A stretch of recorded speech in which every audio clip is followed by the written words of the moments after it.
అది ఏం లేదు మేడం. ఏ మగవాడికి కూడా రాకూడని కష్టం వచ్చింది. ఎవరికైనా భార్య తన సొంతం అనుకుంటారు. ఇక్కడ సమస్య రివర్స్ అయిపోయింది మేడం. నా భార్యకి ఇంకొక అకౌంట్ ఉంది అనిపిస్తుంది.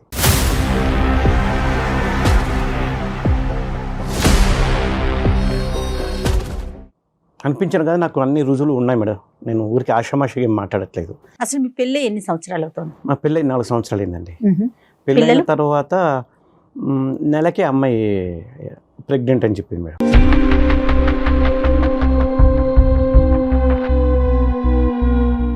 అదే పెళ్ళైన నెలకే ఎట్లా ప్రెగ్నెంట్ అవుతుందో నాకు ఇప్పటికీ అర్థం కావట్లేదు మేడం. నా కూతురు పోలికలు చూసి అసలు అమ్మాయి నా కూతురే కాదనిపిస్తుంది. పోలికలు నా పోలికలు లేవు మేడం. ఆ అమ్మాయి పోలికలు లేవు, నా భార్య పోలికలు లేవు. అసలు తను ఏం చేస్తుందండి మీ వైఫ్? తను ఇంట్లోనే ఉంటుందండి. అరేంజ్డ్ మ్యారేజేనా? అరేంజ్డ్ మ్యారేజే. అన్నీ అబద్ధాలే మేడం. మాకు ఇంత వస్తుంది, మీకు ఇంత ఇస్తాం, అదేం చెప్పారు, 3 కోట్లు అన్నారు, అది అన్నారు, ఇది అన్నారు. తీవ్రంగా చూసి వేసుకుని 3 కోట్లు ఇచ్చారు తప్పితే డబ్బుల పరంగా ఒక పైసా కూడా ఏం లేదు మేడం. ఎప్పుడు ఏదో ఒక సమస్య, మళ్ళీ రివర్స్ నా దగ్గర తీసుకుంటారు వాళ్ళు. సో తెలిసిన వాళ్ళ ద్వారానే మంచి సంబంధమే కదా అనుకుని నేను కూడా ఏం పట్టించుకోలేదు. ఎందుకంటే పెద్దలు మాట్లాడుకున్నారు, మీరు మాట్లాడుకోండి. వారం 10 రోజుల క్రితం ఏమైందంటే, ఒకతను మా ఇంటి చుట్టూ అటు ఇటు తిరుగుతూ ఉంటాడు. అనుమానంగా అనిపించేది. ఒకసారి 2 సార్లు అంటే పర్లేదు, దాదాపుగా నెల రోజులు గమనించాను. మా ఇంటి వైపు చూసుకుంటూ పోతుంటాడు, చూసుకుంటూ వస్తుంటాడు. సరే ఏమో లే అనుకున్నాను. అంటే ఒకరోజు ఏమైందంటే, నేను మా ఫ్రెండ్ పార్టీకి వెళ్ళాము. మా ఫ్రెండ్ తర్వాత వెళ్ళిపోయాడు. నేను కూర్చొని మందు తాగుతుంటే అటువైపున ఒక అతను ఏడుస్తున్నాడు. ఇదేంట్రప్ప ఎంజాయ్ చేయకుండా ఏడుస్తున్నాడు అని చెప్పి డౌట్ వచ్చి వెళ్ళాను, ఏమైంది కనుక్కుందామని. తీరా చూస్తే మా ఇంటి చుట్టుపక్కల అనుమానంగా తిరుగుతున్నటువంటి ఆ వ్యక్తి ఈ వ్యక్తి. మీరు బాగా క్లియర్గా చూసారండి? నెల రోజులు గమనించాను మేడం. ఇక్కడ కూడా గుచ్చు చూశాను. ఈడే కదా కన్ఫర్మ్ చేసుకున్నాను. సరే ఏమైంది, తాగి ఎంజాయ్ చేయకుండా ఎందుకు ఏడుస్తున్నావు, అంత ఎందుకు ఎక్కువ తాగావంటే, నా సమస్య మీకేం తెలుస్తుంది సార్, ఎందుకంటే అంత తాగిన మైకంలో నన్ను కూడా గుర్తుపట్టలేదు. కానీ నేను తెలిసే ఉంటాను కదా, ఎందుకంటే పెళ్లి చేసుకున్నాను, ఇవన్నీ విషయాలు తెలుసు కాబట్టి ఆ అమ్మాయిని నేను పెళ్లి చేసుకున్నాను. తెలియటం ఏంటి? అదే ఇప్పుడు ట్విస్ట్, వాళ్ళిద్దరు లవర్స్ అంట. ఎలా చెప్తున్నారు సత్యనారాయణ గారు మీరు? అది ఆ అమ్మాయి చెప్పింది సార్. ఎప్పుడు చెప్పింది ఆ అమ్మాయి మీకు? నాకు మెల్లిమెల్లిగా ఒకటి బయటపడుతూ వచ్చాయి కదా. అది పెళ్ళైన ఎన్ని సంవత్సరాల తర్వాత అని చెప్పింది? సంవత్సరం తర్వాత. సంవత్సరం వరకు జర్నీ బాగానే ఉంది, అంత ఇబ్బంది ఏం రాలేదు. ఎప్పుడైతే నేను డబ్బుల కోసం పీడించడం అని కదా, మామూలుగా అడిగాను అంతే. ఇస్తామన్నారు కదా 3 కోట్లు, ఏమిది 3 కోట్లు కనీసం ఇస్తే నాకు ఏదైనా ఉపయోగపడుతుంది కదా అది అంటే, ఇదిగో కానీ సాగదీస్తుంది. నాకు డబ్బు ఇవ్వకపోగా వాళ్ళ అమ్మకు బాగలేదు, వాళ్ళ నాన్నకు బాగలేదు అని చెప్పి ఇప్పుడు నా దగ్గర డబ్బులు తీసుకునేవాళ్ళు. సరే డబ్బు ముఖ్యం కాదు కదా అనుకోని నేను పట్టించుకోలేదు. మెల్లిమెల్లిగా నాకు ఎందుకు డౌట్ వస్తూ వచ్చింది. ఈ పాప కూడా పోలికలు కనబడలేదు నాకు. దాంతో ఏముందిలేండి, పోలికలు అంటే ప్రింటెడ్గా ఉండవు, ఏమైనా జిరాక్స్ కాపీలా అండి. సరే అది కూడా ఒప్పుకుంటే మేడం, మేబీ రాకపోవచ్చు కూడా, ఎందుకంటే తరాల మధ్య తేడా ఉండొచ్చు కదా. సరే అది కాకపోయినా అమ్మాయి నాకన్నా 1 సంవత్సరం పెద్ద మేడం. మీకు చెప్పలేదు? అది అబద్ధమే. సర్టిఫికేట్ ఏమి తక్కువ వేయించేసి 1 సంవత్సరం తక్కువ వేయించుకున్నారు సర్టిఫికేట్లో. డబ్బుల దగ్గర అబద్ధము. మళ్ళీ పెళ్లి చేసుకొని వాళ్ళతో వీళ్ళతో తిరగడం, ఇవన్నీ అన్ని అబద్ధాలు. మొదట స్టార్టింగ్ లోనే మీరు ఒక పాయింట్ చెప్పారు, పెళ్ళైనటువంటి నెల రోజులకే నెల తప్పింది, ప్రెగ్నెంట్ అయింది అనేటటువంటి ఒక అంశం చెప్పారు. అక్కడి నుంచి స్టార్ట్ అయింది కదా. అవునండి. పోలికలు లేవు అని అన్నారు. అంటే ఖచ్చితంగా ఇక్కడ ఉండేటటువంటి అంశం ఏంటంటే, నా భార్యకి వేరే మగాడితో పెళ్లికి ముందే ఒక రిలేషన్షిప్ ఉంది అనేప్పటికీ నాకు అప్పటి నుండి డౌట్ వస్తూనే ఉంది. చూద్దానండి, దాని గురించి సైంటిఫిక్ గా చాలా మాట్లాడుకోవచ్చు మనం, అది తర్వాత మాట్లాడదాం. కానీ అక్కడి నుంచి మీ ఆలోచనలో క్వశ్చన్ మార్క్ పడింది అనేది మీరు నాకు చెప్తున్నారు. ఎప్పుడైతే పాప పుట్టిన తర్వాత 9 నెలలు నిండిన తర్వాత, పాప కన్నా తర్వాత పాప పోలికలు కూడా మీ పోలికలకి దగ్గరగా లేదు అనేటటువంటి ఆలోచన మిమ్మల్ని ఇంకా మైండ్ ఇచ్చేసింది. మనస్తత్వం అంతా అక్కడ బయటపడింది సార్. అది నేను అనడము. అంటే వీళ్ళు అన్ని అబద్ధాలు చెప్పారు, ఈ క్రమంలో ఇది కూడా అబద్ధమే కదా. ఈ పెళ్లి చేయడం దగ్గర నుండి అన్ని అబద్ధాలు అల్లుకుంటూ వచ్చారు. సో ఎట్లో వేరే ఏంటంటే, ఈ అమ్మాయికి పెళ్లికి ముందు కూడా ఒక రిలేషన్షిప్ ఉంది, అది మీ అమ్మాయి కూడా ఒప్పుకుందని మీరు ఇందాక అన్నారు. ఒప్పుకుంది. పెళ్ళైనటువంటి బ్రేకప్ అయినటువంటి అంశం మీరు అడిగితే ఆ అమ్మాయి చెప్పలేదు. ఆ అమ్మాయిగానే ముందుకు వచ్చి నాకు ఒక రిలేషన్షిప్ ఉంది, అది బ్రేకప్ అయిందని చెప్పింది. అమ్మాయి నేనే గుచ్చి అడిగాను. మీరు అడిగారు? అమ్మాయి అసలు ఏం చెప్పలేదు. ఏం అడిగారు సార్? ఎందుకు అడిగారు? నాకు అనుమానం వచ్చింది కదా సార్. ఏం అనుమానం వచ్చింది? పాప పెళ్ళైన నెలకే కడుపు రావడం ఏంటి, దాని తర్వాత పోలికలు లేవు, ఎప్పుడైతే అనుమానం వచ్చిందో నాకు అన్ని త్రూ అవుట్ ద ప్రెగ్నెన్సీ అంటే పెళ్ళి అయినటువంటి ఒక నెల తప్పింది అనేటటువంటి ఆలోచన మీకు ఉంటే కనుక త్రూ అవుట్ ద ప్రెగ్నెన్సీ మీరు అమ్మాయిని గుచ్చి అడుగుతూనే ఉన్నారుగా, ఏంటి ఇంత తొందరగా ఎలాగైంది? అంత తొందరగా నేను నిర్ణయం తీసుకోలేదు సార్. అడగలేదు మొదటిసారి ఏమలే అని పట్టించుకోలేదు. కానీ ఎందుకు మెల్లిమెల్లిగా ఒక్కొక్కటి నన్ను వాళ్ళు డబ్బు కోసం పీడించడము, దాని తర్వాత ఇలా అరే ఇన్ని అబద్ధాలు చెప్పారంటే కూడా ఇది కూడా అబద్ధమే. సో అడిగితే కనుక కొన్ని ఏమని చెప్పింది అనే డౌట్ వచ్చింది. నెలకే ఎట్లా నీకు కడుపు వస్తుంది అంటే ఇంతకుముందు ఏదే నా అకౌంట్లో ఇస్తున్నావా అంటే లేదు అట్లా కాదని. సరే ఏ రోజు ఆ రోజు నా పనిలో నేను పడిపోవడం, మళ్ళీ మర్చిపోవడం, మళ్ళీ గుర్తుకు వచ్చినప్పుడు మనసు బాధగా ఉన్నప్పుడు మళ్ళీ అడిగితే కనుక ఏదో ఒకటి తప్పించుకునేది ఎప్పటికప్పుడు. సో తీరా చూసి ఈ మధ్యన అదే పనికి తిరగడము, మా ఇంటి చుట్టూ 1 రోజు 2 రోజులు అంటే పర్లేదు మేడం, నెల రోజులు గమనించాను. తొందరపడి నిర్ణయం తీసుకోలేదు. నెల రోజులు అన్న తర్వాత వాడు మళ్ళీ అక్కడకు ఏడుస్తున్నాడు. ఏం మాట్లాడాడు? సరే వాడు నన్ను గుర్తుపట్టలేదు ఆ మైకంలో. సరే ఏమైంది అది అంటే ఇట్లా నా బ్రేకప్ అయింది, నన్ను వేరే వాడిని పెళ్లి చేసుకుంది, నాకు చాలా అన్యాయం జరిగింది, ఎవరు అమ్మాయి అంటే టక్కుమని ఆ మైకంలో ఫోటోలు చూపించేశాడండి, ఫోన్ లోటివి. ఆ అమ్మాయి ఎవరో కాదు, ఈ అమ్మాయి.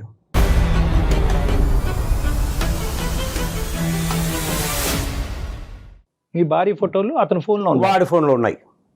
అంటే ఎలా ఉన్నాయండి? వాడు ఆ అమ్మాయి ఉన్న ఫోటోలు ఉన్నాయి, కేవలం ఆ అమ్మాయి ఒకటే ఉన్నాయి? వాళ్ళు ఇంటిమేట్ ఉన్న ఫోన్ లాంటివి ఏం లేవు. జస్ట్ ఈ అమ్మాయి ఫోటో 2-3 ఫోటోలు ఉన్నాయి. ఏమో నాటకం ఆడుతున్నాడేమో, మనకేం తెలుసు. వాడు తాగటం, ఏడవటం, మీకు ఆ ఫోటో చూపెట్టడం ఇంత స్పాంటేనియస్గా ఎలా జరిగిపోతున్నాయండి? అంటే మీరు ఎవరో వచ్చి పక్కన కూర్చుని ఓదార్చేటప్పటికి అంటే ఉన్నాడు సరే, మా ఇంటి చుట్టూ తిరిగాడు కదా. ఆడి తిరగటం నిజమే, కానీ వాడు నిజమే చెప్పాడు అనేది అంటే మీరు చూసి ఈఎంఐ నిర్ధారించాలి కదా సార్. నేను సరే ఒక ఆరోపణ వచ్చింది, నేను చెప్పాను, తప్పు చేయనప్పుడు నిరూపించుకోమనండి. మీరు అడిగారండి ఫోటో కనిపించింది, నీ ఫోటో అతని దగ్గర ఎందుకు ఉందని? లేదు మేడం, ఇప్పుడు నా అనుకున్న మనిషి ఫోటోలు వేరే ఫోన్లో ఉండేప్పటికీ మీకు అర్థం కలగా నాకు జీవితం మీద విరక్తి పుట్టింది మేడం. ఈ అమ్మాయిని ఎంత అడిగినా కూడా ఏవో ఒక దొంగ మాటలు చెప్తుంది, అబద్ధాలు చెప్తుంది, అడిగి కూడా ఉపయోగం లేదు, ఇంకా ఈ అమ్మాయితో కలిసి బతకకూడదని నేను నిర్ణయం తీసేసుకున్నాను మేడం. నా వల్ల కావట్లేదు. 1 రోజు 2 రోజులు అంటే పర్లేదు మేడం, కానీ ఈ పరిస్థితి ఏంటి మేడం? నా కళ్ళ ముందే తిరుగుతుంది, మళ్ళీ ఏం తెలియనట్టు ఉంటుంది. నా వల్ల కావట్లేదు మేడం. ఎందుకంటే 1 రోజు 2 రోజులకి జీవితాంతం బతకాలంటే కష్టం మేడం. ఇదేదో ఒకసారి విడాకుల పరంగా అయిపోయింది అనుకోండి కదండి. ఈ 4 years పాటు మీ ప్రయాణం ఎలా జరిగింది? అంటే మీరు అనుక్షణం ఈ అనుమానం అనేది అవనియండి, లేదంటే ప్రశ్నలు అవనియండి, ఇది అలా కంటిన్యూస్గానే కురిపిస్తూనే ఉన్నారా, లేదంటే మధ్యలో మంచి పీరియడ్స్ కూడా ఉన్నాయా పాప పుట్టిన తర్వాత? దగ్గర మంచి సంఘటనలు అంటే ఏం లేవు సార్. అట్లా అని చెప్పేసి మరీ జుట్టు కొట్టుకునేంత ఏం లేదు, కానీ బట్ గొప్పగా అయితే ఏం లేదు. సైలెంట్ గా ఉండిపోయారు. సత్యనారాయణ గారు, చాలా ఇంపార్టెంట్ క్వశ్చన్. మీకు ఆవిడ మీద అనుమానం ఉండొచ్చు, వాళ్ళ తల్లిదండ్రులు నానా అబద్ధాలు ఆడి మీకు పెళ్లి చేసి ఉండొచ్చు, కానీ ఆ చంటి బిడ్డ ఏం తప్పు చేయలేదు. ఆ బిడ్డను మీరు యాక్సెప్ట్ చేయగలుగుతున్నారు ఒక తండ్రిగా? సార్ నా వల్ల కాదు నాకు అనిపిస్తుంది కదా. అది 3 years బట్టి ఆ పాపని యాక్సెప్ట్ చేయలేదా? ఎత్తుకుని యాక్సెప్ట్ చేయలేదంటే కనుక ముద్దాడింది ఏం లేదు సార్. అట్లా చేరదీయడం, ముద్దు పెట్టుకోవడం అట్లా ఏం చేయలేదు బిడ్డకు. బాబా, ఒక అనుబంధం లాంటిది అంటూ ఏం లేదు. వెరీ సాడ్ సార్ అది. ఇప్పుడు ఎందుకంటే ఇప్పుడు నా బిడ్డ అనుకోండి, ఆ భావన వేరే ఉంటుంది. సత్యనారాయణ గారు, ఆవిడ మీ భార్య గారి పేరేంటి? అరుణ అండి. అరుణ గారు. అరుణ గారితో ఎప్పుడన్నా ఫేస్ టు ఫేస్ కూర్చుని, అరుణ నాకు ఇంకా ఇది నడిచే విధంగా లేదు, నా అనుమానాలకి నువ్వు సఫర్ అవుతున్నావు, నీతి నిజాయితీ లేకుండా ఈ సంసారాన్ని నేను కంటిన్యూ చేయలేని, విడాకులు తీసుకుందాం అడిగారా? సున్నితంగా మాట్లాడే స్థాయి దాటి వచ్చేసానండి నేను మానసికంగా దాదాపుగా 2 సంవత్సరాలుగా నలుగుతాను, ఎప్పుడెప్పుడు విడిపోదామని. మీ పేరెంట్స్ తో కానీ వాళ్ళ పేరెంట్స్ తో కానీ ఏమైనా పంచాయతీలు జరిగినాయా? వాళ్ళు నిలదీశారా? వాళ్ళ వరకే అంటే నేను ఈఎంఐని అడిగాను, ఇస్తామన్నారు, ఇట్లా మోసం చేయడం తప్పు కదా, మాట తప్పడం ఎంత తప్పు. సరే కనీసం లేదు విషయంలో నాకు చెప్పాలి కదా. అది కాకపోతే రివర్స్ నా దగ్గర తీసుకుంటున్నారు.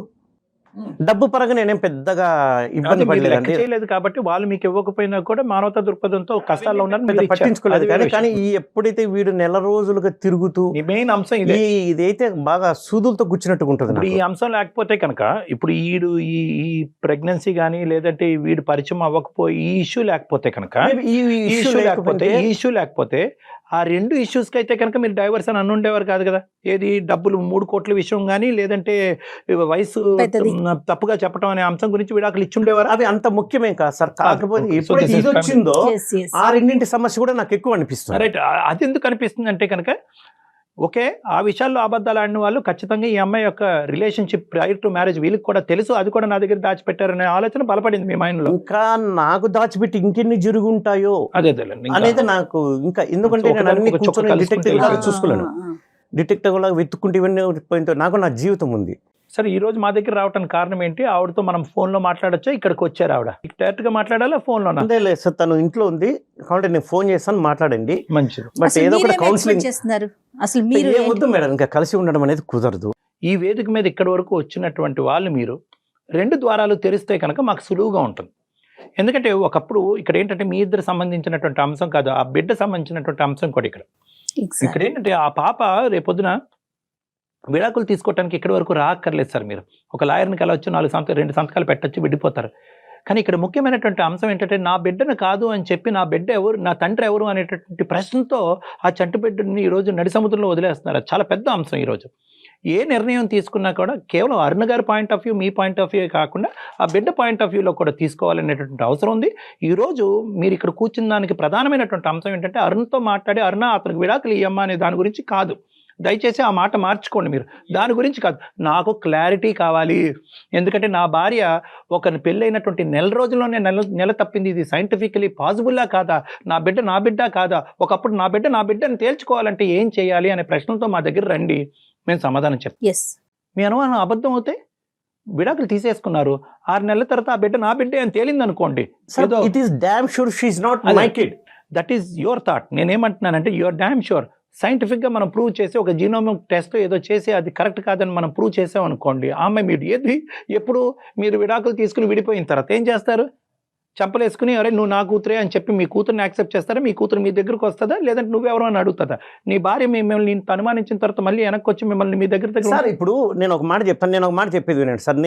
నేను పనిచేసే చోట నా మీద ఏదైనా నేరారోపణ వచ్చింది అనుకోండి, నేను నిరూపించుకుంటాను, నేను తప్పు చేయలేదు అంటాను, పోరాడతాను. ఎందుకంటే తప్పించుకోవట్లేదు కదా. కాదు సత్య గారు, అది చాలా భిన్నమైనటువంటి సిచ్యువేషన్ గురించి మాట్లాడుతున్నారు. ఇదేంటంటే ఒక సంఘటన ఏదైతే కనుక గతంలో జరిగిపోయినటువంటి అంశాన్ని ఈ రోజు మీ ఎదురుగుంట నిలబడినటువంటి భార్యని ప్రూవ్ చేసుకోమంటున్నారు. ఆ అమ్మాయి ఆల్రెడీ ప్రూవ్ చేసుకుంది, నాకు ఆల్రెడీ ఒక రిలేషన్షిప్ ఉన్నది అన్నది. ఆ అమ్మాయి ఏం దాచిపెట్టలేదు. మీరు ఏ వ్యక్తి అయితే కనుక వెళ్ళి కలిసి వచ్చారో ఆ వ్యక్తి యొక్క ఫోటో చూపెట్టారో ఆల్రెడీ మీ భార్య అది ఒప్పుకుంది. రిలేషన్షిప్ అంటే ఈ రోజుల్లో ఎంత ఎక్స్టెంట్ పోతుందో మీకు తెలియదా సార్? కేవలము ఫిజికల్ ఇంటిమసీ లేకుండానే రిలేషన్షిప్స్ ఉంటాయి. ఈ వాదనంతా అనవసరం. నేను ఒకటే పాయింట్తో మిమ్మల్ని ఆవిడతో ఫోన్ కలపమంటున్నాను. 2 ద్వారాలు ఓపెన్ చేసి ఆవిడ ఒక క్లారిఫికేషన్ ఇచ్చేదానికి అవకాశం ఉంటే కనుక మనం మాట్లాడుకోవటం ఒక సానుకూలమైన వాతావరణంలో మాట్లాడుకోవచ్చు. లేదంటే కనుక మీరు మొదలుపెట్టిన కాడి నుంచి అరుణ నాకు ఎప్పుడు డైవర్స్ ఇస్తామనేది ఆ ఆబ్జెక్టివ్తో మాట్లాడద్దని అంటున్నాను. అసలు సంఘటనలు ఏం జరిగినాయి, ఏ అంశాల వల్ల తను ఇప్పుడు వచ్చి విడమర్చి మీకు చెప్పలేకపోయింది, మీ అనుమానాలు నివృత్తి చేయడానికి ఆవిడ ఒక ప్రయత్నం చేయడానికి మీకోసం కాబట్టి నేను ఫోన్ చేస్తాను, మాట్లాడండి సార్. బట్ నాకైతే నమ్మకం లేదు. అది వేరే విషయం. చాలా మంది ఇదే ఆలోచనతో నా క్లినిక్ రూమ్ లోకి వస్తారండి. ఏమంటారంటే నాకేం నమ్మకం లేదు డాక్టర్ గారు, నేను విడిపోతాను, నా గురించి ఎందుకయ్యా, లాయర్ దగ్గర పోండి అని చెప్తాను కానీ నేను కొన్ని అంశాలు విడమర్చి చెప్పేటప్పటికి వాళ్ళ ఆలోచన శైలి మారుతుంది, మీ ఆలోచన శైలి కూడా అలా మారుతుంది అన్న నమ్మకంతో ఈ కాల్ ప్రారంభిద్దాం. మనం కలపండి సార్. ప్రతిరోజు నరకంగా ఉంది సార్, ఒకరోజు 2 రోజులు అయితే పర్లేదు. అదే నరకాన్ని క్లియర్ చేసుకోవటం విడాకులు ఒకటే దారి కాదండి. విడాకులు తీసుకున్న తర్వాత డబల్ నరకం అయితే ఏం చేస్తారు? హలో అరుణ, చెప్పండి. ఎక్కడున్నావు? ఎక్కడున్నావు? నేను ఇంట్లోనే ఉన్నానండి. సరే, ఏం చేస్తున్నారు? భోజనం చేశారా? లేదు సరే, తర్వాత కానీ నేను వేరే డాక్టర్ గారి దగ్గరికి వచ్చాను. ఏమైందండి ఇప్పుడు మీకు? నేను చెప్తాను, ఇదిగో ఆయన మాట్లాడతారంట, స్పీకర్ ఆన్లోనే ఉంది, నీకు ఉండలేకపోతున్నాను చెప్తూనే ఉన్నా కదా, ఇది నీకు ఇబ్బందిగా ఉంది, నాకు ఇబ్బందిగా ఉంది. చెప్పేది విను, అందమైన జీవితం అనే కార్యక్రమానికి వచ్చాను. నేనేమన్నా నిన్ను డబ్బుల కోసం పీడించానా?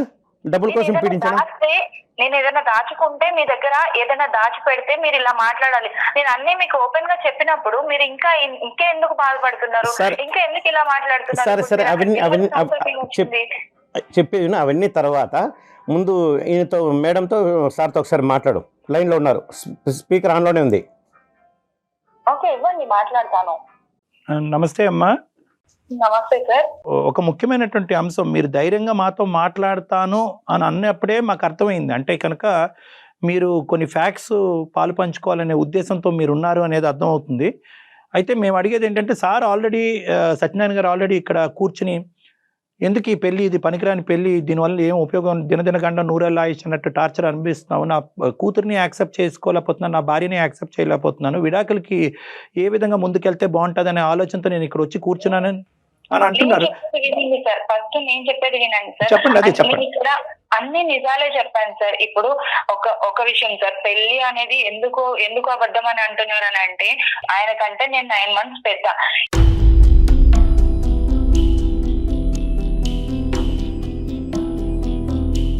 నాకేమైంది అంటే కుజదోషం వల్ల పెళ్లి అవ్వట్లేదు. ఆల్రెడీ 7 matches వచ్చి అవి క్యాన్సిల్ అయిపోయాయి. కాబట్టి ఈ సర్టిఫికేట్ త్రూ నాకున్న 9 months అనేది తక్కువ చేసి చెప్పారు సార్. నేను అబద్ధం చెప్పాను సార్, నిజమే చెప్పింది నేను. అది కూడా నేను చెప్పాను సార్. నేను పెళ్లి అయిన తర్వాతే చెప్పాను సార్, కాదు అనట్లేదు. కానీ నేను ఆల్రెడీ ఆయనకి చెప్పాను, ఎందుకంటే కుజదోషం వల్ల నేను ఇలా చేసుకున్నాను సార్. ఈ ముఖ్య మొదట ఎందుకు చెప్పలేదు సార్? సార్ నేను పెళ్ళైన వెంటనే చెప్పాను సార్, నేను నాకు ఇలా ఉంది, ఇలా కుజదోషం ఉంది, సో దాని వల్ల నాకు ఇలా చేశారు పెద్దవాళ్ళు అనేసి నేను ఆయనకి ఓపెన్ గా చెప్పాను సార్.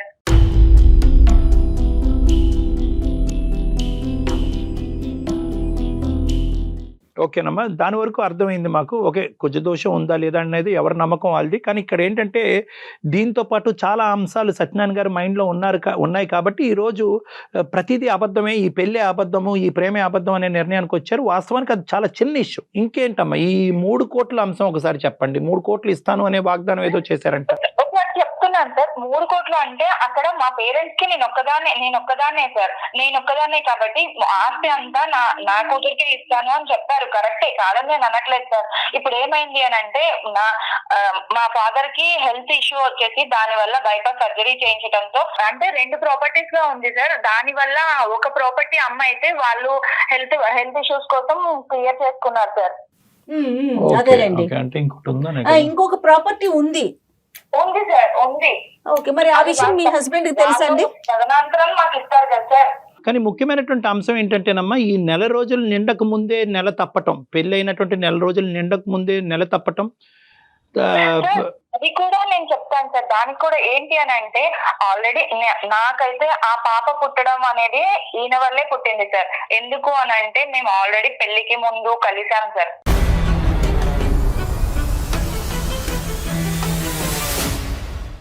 పెళ్లికి ముందు ఎంగేజ్మెంట్ అయిన తర్వాత మేము బయటకు వెళ్ళడం జరిగింది సార్. ఒక హోటల్ కి వెళ్ళడం అనేది జరిగింది. ఆ హోటల్లో మేమిద్దరం కలిసాం. కలిసినప్పుడు అప్పుడు నేనేమనుకున్నాను అని అంటే నాకు ప్రెగ్నెన్సీ వస్తుంది అని అనుకోలేదు సార్. పెళ్లి అయిన తర్వాత పెళ్లి అయిన 1 month కి నాకు ప్రెగ్నెన్సీ కన్ఫర్మ్ అయ్యింది అని తెలిసింది సార్. సో నేను అదే చెప్పాను సార్ ఆయనకి, ఆయన వల్ల వచ్చిన ప్రెగ్నెన్సీ సార్ ఇది. లేదు సార్ ఇది అబ్బుదే. ఎందుకంటే కనుక తను ఖచ్చితంగా చెప్పింది 3 రోజులే కదా అయ్యింది కాబట్టి ఫుల్ సేఫ్ పీరియడ్ అని చెప్పింది సార్. ఫుల్ సేఫ్ పీరియడ్ అని చెప్పింది. ప్రెగ్నెన్సీ ఎట్లా వస్తుంది సార్? మీరిద్దరు కలవటం అయితే నిజమే, ఒక్కసారే సార్. ఓకే, ఒకసారి 2 సార్లు అనేది పక్కన పెట్టండి. ఒకసారి కలిపితే కనుక చాలా మంది ఆడవాళ్ళకి ప్రెగ్నెంట్ అవుతారు. అది మీరు డిసైడ్ చేసేది కాదు. కానీ అది కామన్. వినండి, మీరు ఇందాక మాకు ఆ పాయింట్ చెప్పాలి కదా సత్యనారాయణ గారు. ఇందాక ఏంటంటే సార్ ఆ అమ్మాయితో పెళ్లి అయిన తర్వాత కలవటం కాదు, పెళ్లికి ముందే కలిసాను అనే మాట చెప్పాలి కదా మీరు. పీరియడ్ బ్యాడ్ పీరియడ్ అనేది పక్కన పెట్టండి, అది అంత యాక్యురేట్ కాదు. ఇర్రెగ్యులర్ పీరియడ్స్ ఉండేటటువంటి స్త్రీలకి ఖచ్చితంగా అలా చెప్పలేదు. నాకు ఇన్ని సమస్యలు అది గుర్తు రాలేదు సార్. చెప్పమ్మా, నువ్వు చెప్పు.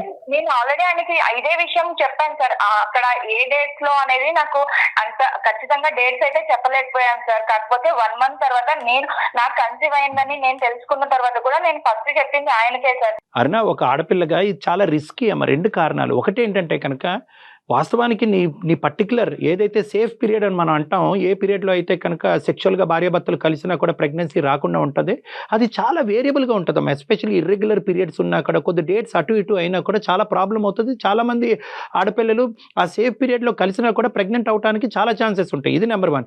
నెంబర్ 2, నాకు ఇంకో భయం ఏంటంటే కనుక ఒకప్పుడు ఈ పెళ్లి ముందుకు వెళ్ళకపోయి ఉంటే కనుక ఏం చేసి ఉండేదానివి నువ్వు? ఈరోజు ఒక తల్లిగా ఉండేదానివి కదా, పెళ్లి కానటువంటి ఒక తల్లిగా ఉండిపోయేదానివి కదా. అది కూడా నిజమే సార్, కానీ ఆయనతోనే ఎంగేజ్మెంట్ అయింది, ఆయన్నే పెళ్లి చేసుకుంటాను కదా సరేలేండి. అని కూడా నేను ఏం మాట్లాడలేదు సార్. దానికోసమే ఇదంతా ఇంత సార్ నో తెరిస్తే అన్ని అబద్ధాలు సార్, నో తెరిస్తే అబద్ధాలే. అమ్మా, ఒకటి అరుణ, నువ్వు చాలా సింపుల్ గా చెప్తున్నావు, ఎంగేజ్మెంట్ అయింది కాబట్టి అతనితోనే పెళ్లి అవుద్దని నీకు నువ్వుగా ముద్ర వేసుకుంటున్నావు. కానీ ఈ కుజదోషం అనే సబ్జెక్టు పెళ్లికి ముందు తెలిస్తే అతను విత్డ్రా అయ్యి ఉండేవాడేమో, నీతో శారీరకంగా కలిసిన తర్వాత అతను విత్డ్రా అయ్యి ఉండేవాడమ్మా. అప్పుడు నీ పరిస్థితి ఇది కరెక్ట్ కాదేమో అని అంటే, లేదు మనం పెళ్లి చేసుకుంటాం కదా అని ఆయన ఇదంతా చేశారు సార్. ఆ టైంలో ఇంకా అన్ని స్పీడ్ గానే ఉంటాయిలే అమ్మా అవన్నీ. ఇప్పుడు ఆ కార్యక్రమం గురించి ఇతను మాకు చెప్పలేదు కూడా, ఇప్పుడు చెప్తున్నాడు అది. అదే సార్, ఇప్పుడు ఆయన చేసిన తప్పుని గురించి ఆయన మాట్లాడకుండా నాది తప్పు సార్ ఇందులో తప్పేమి సార్, ఇద్దరు కలిసి చేసాం కదా, నా ఒకరి తప్పని ఎట్లా ఉంటుంది సార్? కాదు, ఆవిడ నేను వద్దన్నాను, అతను పర్వాలేదు పెళ్లి అయిపోతుంది అని చెప్పి అతను అన్నిటి కనుక ఆవిడ కమిట్ అయింది అని చెప్పింది. తప్పు ఇన్ని అబద్ధాలు చెప్పేది ఇది కూడా చెప్తాను సార్, ఏమైనా చెప్తుంది అబద్ధం. ఏ అబద్ధాలు అనేది ఏ నిజాలు అనేది మాట్లాడుకుని సత్యనారాయణ గారు కొద్దిగా ఓపిక. అమ్మ ఇంకో అంశం నాకు చెప్పమ్మా, ఈ వీడు ఎవడో మీ ఇంటి చుట్టూరు అక్కడ ప్రదక్షిణాలు చేశాడంట, 4 రోజులు ప్రదక్షిణం చేశాడంట. అతనుగా పబ్కి వెళ్ళాడు, అతను తాగాడు, ఏడుస్తున్నాడు. ఏమయ్యా ఎందుకు ఏడుస్తున్నాడు అంటే కనుక నాకు ఒక ఎక్స్ గర్ల్ ఫ్రెండ్ ఉందని చెప్పని టప్పని ఫోన్ జోబులో తీసి నీ ఫోటో చూపెట్టాడంట. ఈ కథ ఏంటమ్మా?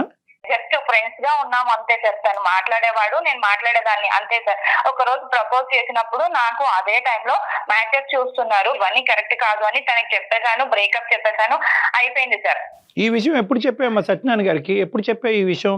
పెళ్లి అయిన తర్వాత చెప్పాను. ఇదే సార్ ప్రతి ఒక్కటి పెళ్లి అయినంత వరకు అన్ని దాచిపెట్టింది. ప్రతి పెళ్లి అయిన తర్వాత వీడు ఎక్కడికి పోడలే, తప్పించుకోలే, ఇరుక్కున్నాడు గొర్రె అని చెప్పి అప్పుడు ఒకటొక్కటి నాకు అనుమానం వస్తున్నప్పుడు అడుగుతూ ఉంటే ఒకటొక్కటి గొర్రెలాగా అన్ని చెప్తున్నాను. నేను అన్ని ఆయన దగ్గర ఏమి దాచకూడదు అనే చెప్పాను, కానీ ఆయన ఇంత అనుమానిస్తాడు, ఇంత లోపల పెట్టుకొని నన్ను ఇలా చేస్తాడు అంటే. పెళ్లి అయిన దగ్గర నుంచి సార్ ఇంకొకటి చెప్తాను, పెళ్లి అయిన దగ్గర నుంచి కూడా ఆయన నాతో ఏ రోజు కూడా టచ్ మీ నాట్ అన్నట్టే ఉన్నాడు సార్. ఒక మాట్లాడేటప్పుడు అసలు వినడు, నాది ఏ బాధ పట్టించుకోడు, ఏమి చేయడు సార్. నేను వండుతున్నాను, పెడుతున్నాను, తింటున్నాం అంతే సార్. ఇవన్నీ చేస్తున్నాడు కానీ ఏ రోజు కూడా నాతో మాట్లాడింది చేసింది కూడా లేదు సార్.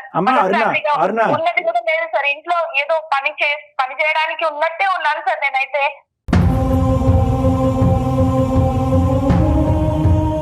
పెళ్ళైనటువంటి ఒక నెల రోజుల లోపు ఎప్పుడైతే కనుక నువ్వు నెల తప్పేవు అనేటటువంటి వార్త అతనికి మొదటగా వినిపించావో ఆ రోజు నుంచే అతని మనసు మారిపోయింది. ఇది రాంగ్ మ్యారేజ్, రాంగ్ ట్రాక్ లోకి వెళ్ళిపోయింది నా జీవితం అనేది అతను ఫిక్స్ అయిపోయాడు. కాబట్టి నువ్వు ఇప్పుడు డిస్క్రైబ్ చేసిన ప్రవర్తన అంతా కూడా దాని పరిణామమే. లేదు సార్, ఆ పాపను కూడా, మాకు ఒక పాప పుట్టింది సార్, ఆ పాపని కూడా ఎత్తుకున్నది లేదు, ఏ రోజు ప్రేమగా పలకరించింది లేదు, మాట్లాడింది లేదు సార్. ఆ పాపతో ఆడుకున్నది కూడా లేదు. ఎవరైనా ఎట్లా చేస్తారు సార్? ఎవరైనా ప్రేమగా చూసుకోగలరా? ఎందుకు అరే నాకు సంబంధం లేదంటుంటే మళ్ళీ ఊరికే అతని పాప కాదంటున్నాడమ్మా. అతను బల్లగుద్ది వాదిస్తున్నాడు. లేదు సార్, తన వల్ల కలిసినప్పుడు నేను ఎవరితో ఏ తప్పు చేయలేదు సార్. ఆయనతో కలవడం వల్లే నాకు ఈ ప్రెగ్నెన్సీ అనేది వచ్చింది. నేను పెళ్లి తర్వాత నాకు కన్సీవ్ అయింది కాబట్టి నేను ఆయనకి కూడా అదే చెప్పాను సార్. ఫస్ట్ కలిసినప్పుడు ఆయన ప్రెగ్నెన్సీ వచ్చిందని చెప్పాను సార్. నేను ఇంకా ఎవరితో ఏ తప్పు చేసిందైతే లేదు సార్. ఏది పెళ్ళి నెలకేనా ఇంత స్పీడా? అది సత్యనారాయణ గారు ఇందాక నేను అది క్లారిటీ ఇచ్చాను కదా, ఆ సేఫ్ పీరియడ్ ఏదైతే కనుక మీరు కలిసిందో. అబద్ధం సార్, అన్ని అబద్ధాలు చెప్తుంది. మీరు అబద్ధం అంటే కనుక సైన్స్ తిరగరాయలేవండి. ఒక్క నిమిషం సత్యనారాయణ గారు, ఇప్పుడు ఖచ్చితంగా ఆ అమ్మాయి నిజం చెప్తుందో మీరు నిజం చెప్తున్నారు, లేదంటే ఆ అమ్మాయి అబద్ధం ఆడుతుందో మీరు అబద్ధం ఆడుతున్నారు అని చెప్పలేండి. ఒక 2 నిమిషాలు అరుణ నేను చెప్పే జాగ్రత్తగా వినమ్మా. చెప్పండి సార్. ఇప్పుడు పెద్దవాళ్ళు కుజదోషం అనో ఇంకో దోషం అని చెప్పి పెళ్లి చేసినా కూడా ఒక భార్యగా అతనితో పాటు జర్నీ చేయబోతున్నావు కాబట్టి ఒక అబద్ధం ఏ లెవెల్ వరకు వెళ్తుంది అనేటటువంటి ఆలోచన నీ లోపల ఉండాలి. కాబట్టి నువ్వు పెళ్లికి ముందే ఈ అంశం నీ వయసు ఇంత అని ముందే చెప్పుంటే కనుక బాగుండేది. ఓకే, డబ్బులు ఆస్తులు అమ్ముకున్నారు, పెద్దవాళ్ళు చెప్పొద్దు అన్నారు కాబట్టి ఆల్రెడీ 7 మ్యాచెస్ వచ్చింది, అవి పోతున్నాయి కాబట్టి అలా కాదమ్మా, అలా కాదు అమ్మ, పెద్దవాళ్ళు నేను చెప్పలేకపోయాను సార్. అమ్మా వాళ్ళ మాట ప్రకారం నువ్వు చెప్పలేకపోయావు. మరి పెద్దవాళ్ళు చెప్పారమ్మా పెళ్లికి ముందు శారీరకంగా హోటల్ రూమ్ తీసుకుని కలవమని?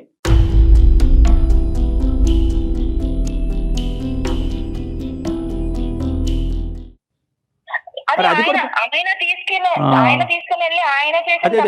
మాత్రం ఆయన, ఇది మాత్రం పెద్దలు.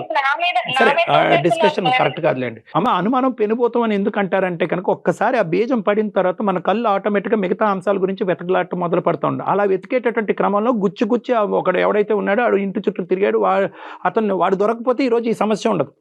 వాడు దొరకటం, వాడు ప్రత్యేకంగా నీ ఫోటోయే వాడు ఫోన్లో చూపెట్టడం, ఏదో తూతూ మాత్రంగా ఎక్కడి నుంచో పోతుంటే నీకు ఫోటో తీసుంటాడు, ఆ ఫోటో ఇతనికి చూపెట్టాడు, ఇదేంటి వాడి ఫోన్లో నా భార్య ఫోటో అని చెప్పి ఆల్రెడీ ఇతనికి అనుమానం అనేది ఉంది కాబట్టి అది ఇంకా డీప్గా ఒక వేరులతో నాటుకుపోయింది ఆ అంశం. అంటే అన్నీ కలగలుపుగా అతని మైండ్ పొల్యూట్ చేసింది.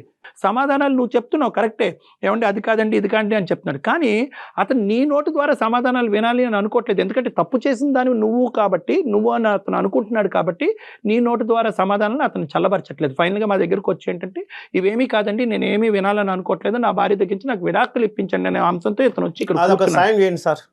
ఇదంతా కాదు సార్, ఇప్పుడు నేను ఎవరితోనూ తప్పు చేయలేదని నేనైతే ప్రూవ్ చేసుకోలేను కదా సార్. ఇప్పుడు తప్పు చేయలేదు అని నేను చెప్తున్నాను కదా సార్. నేను చెప్పినప్పుడు ఆయనతో నేను పెళ్లి చేసుకుంటాను అని ఫిక్స్ అయిన తర్వాత కదా సార్ నేను ఇదంతా చేసింది. నేను ఇప్పుడు ఆయన కాదు అని అంటే నేను ప్రూవ్ చేసుకోవడానికి ఎలా ప్రూవ్ చేసుకోలేను కదా సార్.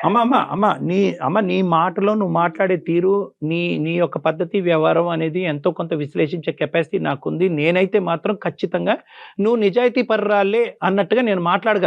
కానీ ఇక్కడ నమ్మకం రావాల్సింది నాకు కాదు, నీ భర్తకి. సో ఇక్కడ ముఖ్యమైనటువంటి అంశం ఏంటంటే మీ ఇద్దరు ఇప్పుడు ప్రధానమైనటువంటి అంశం ఏంటంటే పెళ్లికి ముందే నువ్వు వేరే వ్యక్తితో కలిసేవా, ఇతనితోనే కలిసేవా, ఈ బిడ్డ అతని బిడ్డ, నీ బిడ్డ, వేరే వాళ్ళ బిడ్డ అనేది తేలితే కనుక సరిపోతుంది. కాబట్టి నా ఉద్దేశం ఏంటంటే మీరిద్దరూ ఏకీభవిస్తే కనుక మీ ఇద్దరు నా దగ్గరికి వస్తే కనుక నేను సర్టిఫై చేస్తాను ఫర్ జీన్ టెస్టింగ్. మీ ఇద్దరికి ఓకే అంటే కనుక, అంటే దానికి ఒక డాక్టర్ యొక్క సర్టిఫికేట్ కూడా కావాలి. మీకు మీరుగా వెళ్ళి ఒక నిమిషం సత్యనారాయణ గారు, ఇది ఒక సజెషన్, కొద్ది పూర్తిగా వినండి. ఎందుకంటే ఇందాక నేను చెప్పాను ఇది కేవలం ఒక భార్యాభర్తల అంశం కాదు, ఏ పాపం పుణ్యం ఎరగనటువంటి ఒక బిడ్డ జీవితం కూడా. నేను ఇందాక ఒక హైపోథెటికల్ స్టేట్మెంట్ చెప్పాను. ఈమె ఎంత కాలాంతరంలో మీకు తెలియదు కాబట్టి మీరు ఇలా పుస్తకం ముందుకు వస్తున్నారు, కానీ మిమ్మల్ని కూడా మాయ చేస్తాం సార్. ఏదో ఒకటి చేస్తే దొంగ రిపోర్ట్ మేడం, అంత టాలెంట్ ఉంది. నన్ను ఇన్ని రోజుల నుంచి నేను భరిస్తూ వచ్చాను సార్ అన్నిటికీ. మాట్లాడుతున్నట్టు చూడండి సార్, ఇప్పుడు నలుగురిలోను తీసుకొచ్చి నన్ను ఇలా చేస్తున్నట్టు చూడండి సార్. ఎడ్యుకేటెడ్ పర్సన్ సత్యనారాయణ గారు, మీరు అంత అమాయకుల్లా మాట్లాడకండి దయచేసి. మీ అనుమానం మీకు అనుమానం ఉండొచ్చు, కానీ సైన్స్ ని, రిపోర్ట్లని, డాక్టర్లని అందరినీ మూకుమ్మడిగా అనుమానం పెట్టి అందరినీ అవమానించేటటువంటి విధంగా మీరు మాట్లాడకండి. కాదు కళ్యాణి గారు, ఇప్పుడు తను మాట్లాడే వర్షన్ వింటూ ఉన్నాం, ఆయన చెప్పేది విన్నాం. ఇప్పుడు ఏంటండి సొల్యూషన్, ఏం చెప్తారు మీరు? ఇప్పుడు మిగతా అవన్నీ కూడా జత కలిసినటువంటి అంశాలే కానీ ప్రధానమైనటువంటి అంశాలు కాదు. ప్రధానంగా కావాల్సింది ఏంటంటే కనుక అతని మైండ్లో ఉన్నటువంటి అనుమానం మనం నివృత్తి చేయాలి అంటే అరుణ నిజాయితీ పర్రాలా కాదా, పెళ్లికి ముందు వేరే వాళ్ళతో తిరిగిందా, కలిసిందా అనేటటువంటి అంశాన్ని ఒకటి క్లియర్ చేసుకుంటే అదృష్టం ఏంటంటే కనుక ఈ రోజు ఆ బిడ్డ లేకపోతే కనుక ఆ బిడ్డ ఉంది కాబట్టి టెస్ట్ చేద్దాం అనేటటువంటి అవకాశం ఉంది. ఆ బిడ్డే లేదనుకోండి ఇంతే, మీది విడాకులే. సార్ ఇప్పుడు కరెక్ట్ పాయింట్కి వచ్చారు సార్. ఇప్పుడు వాళ్ళు జాగ్రత్తలు తీసుకుని ఉంటారేమో.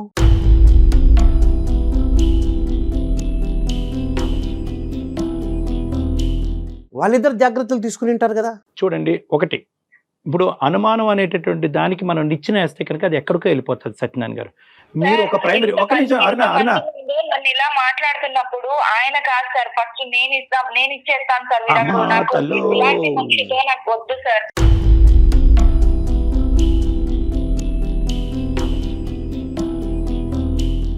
ఒకటి నేను ఇద్దరితో ఒకే అంశం మాట్లాడతాను. సత్యనారాయణ గారు, ఫస్ట్ మీతో మాట్లాడతాను. జెనెటిక్ టెస్టింగ్ చేయడం ద్వారా బిడ్డ ఎవరి బిడ్డ అనేది తేలటం చాలా సులువైనటువంటి మార్గం. అది చేయించుకుని ఆ బిడ్డ మీ బిడ్డ అంటే కనుక ఇంకొక ప్రశ్న, ఇంకొక ఆలోచన, ఇంకో అనుమానం, ఇంకో భయం లేకుండా అక్కడితో పాత గత స్మృతులన్నీ తీసేసి, గత జ్ఞాపకాలన్నీ తీసేసి ట్రాన్స్పరెంట్గా నమ్మకంగా మీ భార్యతో కంటిన్యూ చేయడానికి అవకాశం ఉందా లేదా? సార్, నేను డబ్బు గురించి హింస పెట్టలేదు, అది తీసేసేయండి. సరే, బిడ్డ గురించి మీరు అంటున్నారు, DNA టెస్ట్ అది ఇది అవుతుంది అంటున్నారు, కానీ అంతకుముందు ఇన్ని అబద్ధాలు చెప్పేది ఫిజికల్ రిలేషన్షిప్లో ఉండొచ్చు అంటున్నా నేను. సార్ అంటే ఇప్పుడు ఈ DNA టెస్ట్లు ఈ టెస్ట్లు చేపిస్తేనే నేను అంటే ఏ తప్పు చేయలేదని ఆయన నమ్ముతాడా సార్? అదే అమ్మా, అక్కడితో ఆగిపోతే హ్యాపీ అమ్మా. అక్కడితో ఆగిపోతే కనుక ఇంకా మళ్ళీ ఆ ఆలోచన లేకుండా, ఆ అంశం యొక్క ప్రస్తావన లేకుండా మీరు ముందుకు వెళ్ళిపోతే కనుక నీకు కష్టమైనా, కొద్దిగా ఇబ్బందికరంగా అయినా, ఒక ఆడది ఈ విధంగా ప్రూవ్ చేసుకోవాలా, చాలా అసహ్యంగా ఉంది అని నీకు అనిపించినా కూడా ఈ కుటుంబాన్ని కాపాడటం గురించి ఆ టెస్ట్కి వెళ్ళి ప్రూవ్ చేసుకుంటే అక్కడితో అయిపోతే పర్వాలేదు. కానీ అతను అక్కడితో ఆగట్లే. అంతకుముందు కూడా రిలేషన్షిప్ ఏంటి, ఫిజికల్ రిలేషన్షిప్ లో వీళ్ళు జాగ్రత్తలు తీసుకుని ఉంటారు. సో దానికి మేమేం చేయాలి సార్? ఫిజికల్ రిలేషన్షిప్ ఉంది సార్, అంతకుముందు కూడా ఉందో లేదో నాకు తెలియాలి. ఇలా మాట్లాడే మనిషితో మీరు కలిపినా గానీ, నేను అసలు ఈ టెస్ట్లన్నీ చేయించి మీరు ప్రూవ్ చేసినా గానీ నేను ఎలా ఉండాలి సార్? అమ్మా అరుణ, అమ్మా సార్ చెప్పండి సార్. నేను నీకు చెప్పేది ఏంటంటేనమ్మా, ఆబ్వియస్లీ ఈ విధంగా ఇలా మాట్లాడి ఒకటి ప్రూవ్ చేస్తామంటే కనుక ఆ ఒక్కటి ప్రూవ్ చేస్తే అలాగే ఇంకో 100 ఉన్నాయి, ఆ 100 అంశాలకి ఏం ప్రూఫ్ తెస్తుంది అని ఒక ఆడదాన్ని ఇలా బహిరంగంగా మాట్లాడేటప్పటికి ఇతనికి ఏదో అనుమానం అనే జబ్బు ఉందేమో అన్నట్టుగా నాకు ఇప్పుడు బలంగా అనిపిస్తుంది. అంటే డెల్యూజనల్ డిసార్డర్ అంటారు. ఉంది కాబట్టి ఏముంది? ఇన్ని సంవత్సరాల నుంచి ఉండండి నేను సత్యనారాయణ గారు. ఎవరికి చెప్పుకోలేకుండా భరించుకొచ్చాను సార్. ఇతని ఆలోచన అనేది ఇంకో తప్పుదోవలో వెళ్ళిపోతుంది కాబట్టి అతను మీరు ఇద్దరు నా దగ్గరికి రండి, మీరిద్దరూ నా కౌన్సిలింగ్కి రండి. ఎందుకంటే అతను మీరిద్దరూ కాదు, ప్రధానంగా అతను కూడా రావాలి, అతనితో పాటు నువ్వు తోడుగా రా. అతనికి కౌన్సిలింగ్ కావాలి, అతనికి ట్రీట్మెంట్ కావాలి. ఈ అనుమానం అనేటటువంటి దానికి వల్ల చాలా మంది జీవితాలు నాశనం చేసుకుంటున్నారు. దానికి కౌన్సిలింగ్ ట్రీట్మెంట్ ఇస్తే కనుక అతను అనుమానం అనే జబ్బు పోతుంది, క్లియర్ అయిపోతుంది. దాన్ని బట్టి మీరిద్దరూ హ్యాపీగా ముందుకెళ్ళగలరేమో ఒకసారి ఆలోచిద్దాం. Okay sir. మీరు ఇంతగా చెప్తున్నారు కాబట్టి ఒకసారి మీ మాట వింటాను. సంతోషం వస్తాను సార్, కౌన్సిలింగ్ వస్తాము. రైట్ రైట్, మీరు ఒప్పుకున్నందుకు చెప్పినట్టే సంతోషం. అమ్మా మీ ఇద్దరు కలిసి రండి అమ్మా, మీరు కూడా రండి, ఓకేనా? Okay madam. రైట్. ఓకేనమ్మా. కానీ అప్పటి వరకు మీ ఇద్దరు ఇంట్లో గొడవలు కానీ అలాంటివి ఏం పెట్టుకోకండి, డాక్టర్ గారి దగ్గరికి వెళ్ళే వరకు కూడా. Okay madam. రైట్. బాయ్ అమ్మా, ఆల్ ద బెస్ట్ అమ్మా Aruna. Thank you sir. Thank you అండి, థ్యాంక్ యూ, నమస్తే. మా విన్నపాన్ని మన్నించినందుకు థ్యాంక్ యూ.